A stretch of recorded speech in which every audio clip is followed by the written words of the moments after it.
Scary telling.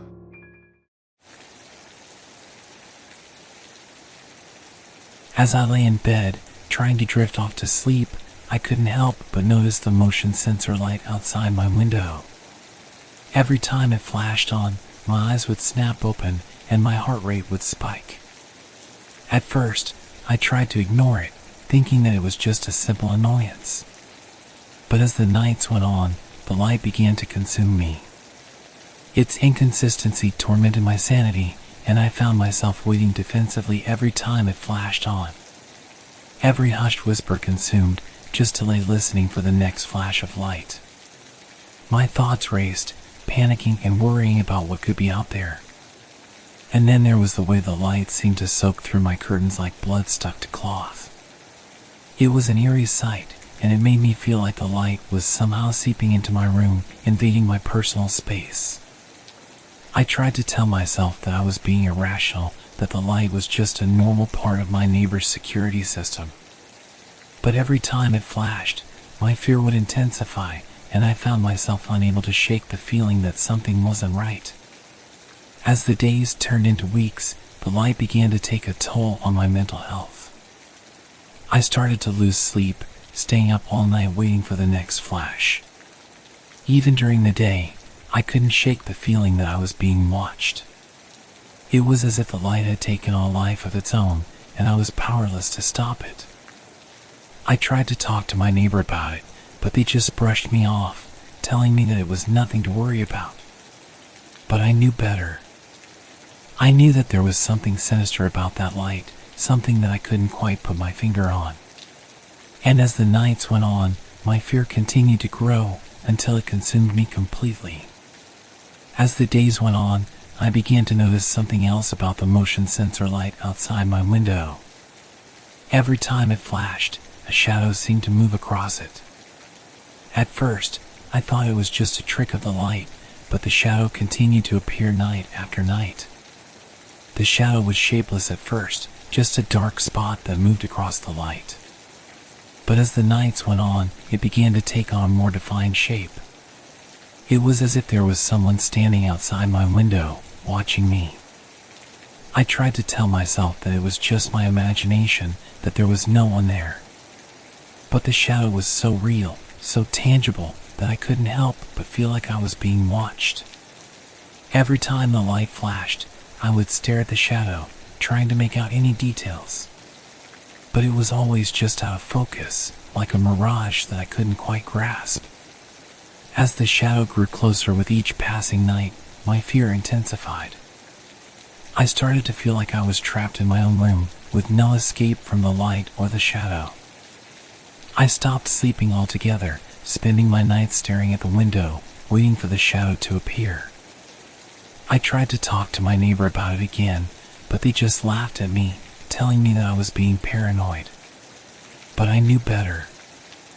I knew that there was something out there, something that was watching me. And then, one night, the shadow stopped right outside my window.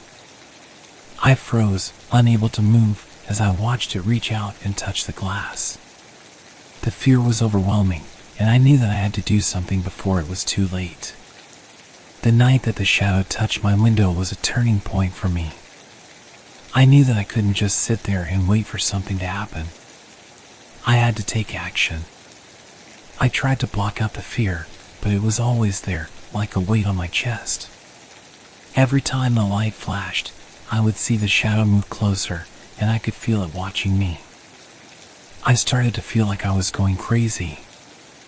I couldn't sleep, I couldn't eat, and I couldn't focus on anything else. All I could think about was the light and the shadow. And then, one night, the shadow stopped just inches away from my window. I could feel its presence like a physical force, and I knew that I had to do something to protect myself. I tried to call the police, but they didn't take me seriously.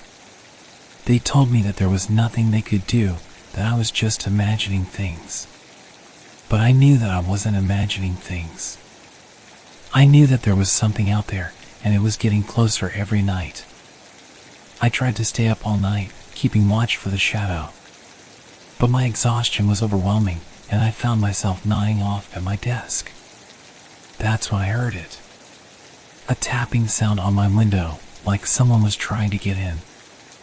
I froze, unable to move, as the tapping grew louder and more insistent. And then, suddenly, it stopped. I waited for what felt like hours, my heart pounding in my chest, before I finally mustered the courage to get up and look out the window. But there was nothing there. No light, no shadow, no tapping. I couldn't shake the feeling that something terrible was about to happen. I knew that I had to get out of there, that I couldn't stay in that room a moment longer. So, I packed a bag and left. I didn't know where I was going. I just knew that I had to get away from that house, that light, and that shadow. Even though I had left the house, I couldn't shake the feeling that the shadow was still watching me. Every time I closed my eyes, I saw its shapeless form hovering just out of reach. I tried to distract myself, to focus on other things, but the fear was always there, lurking in the back of my mind. One night, as I lay in my new apartment, I heard a tapping sound at my window. My heart stopped, and I knew that it was the shadow. It had found me. I tried to ignore it, but the tapping grew louder and more insistent. It was like the shadow was trying to break through the glass and get to me. Finally, I couldn't take it anymore. I got up and looked out the window, and there it was. The shadow had materialized into a figure, and it was staring right at me. Its face was contorted into a grotesque, demonic expression, and I could feel its malevolent energy seeping through the glass. I tried to scream, but no sound would come out. The fear was overwhelming, and I knew that I had to do something to protect myself.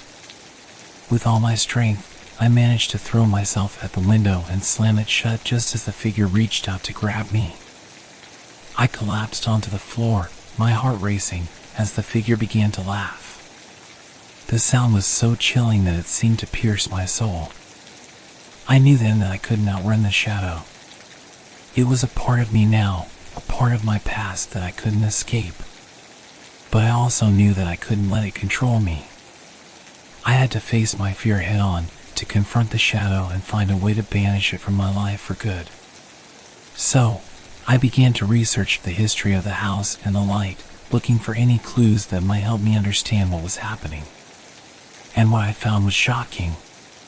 It turned out that the previous owner of the house had been involved in some kind of dark ritual, one that had opened a portal to another realm. The motion sensor light had been installed to keep the portal closed, but it had malfunctioned, allowing the shadow to slip through. Armed with this knowledge, I knew what I had to do. I had to find a way to close the portal, to banish the shadow back to where it came from. It wouldn't be easy, but I was determined. I would face the shadow again, and this time, I would be ready.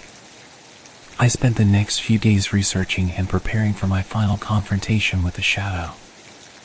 I found an old book on dark magic and studied it relentlessly, searching for a way to close the portal. Finally, I found what I was looking for. A ritual that could banish the shadow back to its own realm and close the portal for good. I gathered the materials I needed, and I went back to the house. The light was still there, still flashing on and off, as if mocking me. I waited until nightfall, and then I began the ritual.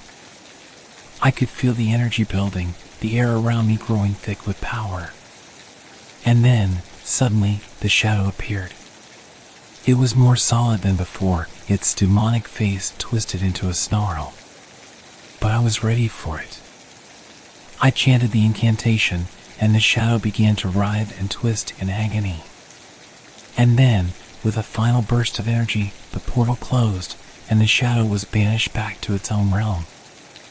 I collapsed onto the ground, exhausted but triumphant. The light outside my window stopped flashing, and the air around me felt lighter, purer. But even as I left the house for the final time, I knew that I would never be able to forget what had happened. The fear and trauma would always be a part of me, a haunting reminder of what I had faced and what I had overcome. I still have nightmares about the shadow, about its twisted face and its malevolent laugh. But now, I know that I have the power to banish it back to where it came from. I may be haunted by the shadow, but I am also empowered by it. I know now that I am stronger than my fear, that I can face anything that comes my way. And that knowledge, that strength, is worth more than any amount of light or shadow.